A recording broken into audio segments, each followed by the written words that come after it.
سلف کی کتابیں پڑھی، وہ جب چکر لگا رہے ہوتے تھے بیت اللہ کا تو دعا کرتے اللہم املأ قلبی بحب زوجتی وافرغ قلبی بحب غیرها، یا اللہ میرے دل میں میری بیوی کی محبت کو بٹھا دے اور میرے دل کے کسی بھی کونے میں کسی اور کی محبت نہ رکھنا۔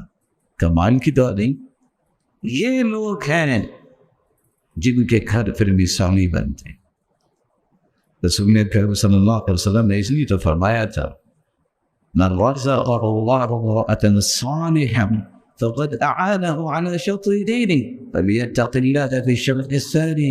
اس کو اللہ نے نیک بیوی دے دی ہے نا، یا کسی عورت کا نیک خامد بھی گیا ہے نا، اس کا آدھا ایمان مکمل ہو گیا، بقیہ آدھے میں اللہ سے رہ جائے۔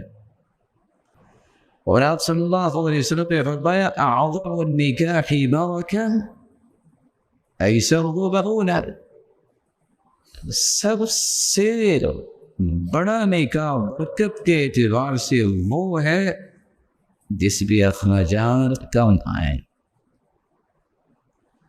ان من یغنی المرأة تیسیر خدمتها وتیسیر صداقها وتیسیر رحمها، کسی عورت کی برکت کی نشانی یہ ہے کہ اس کی نسبت جلدی تیار جاتی،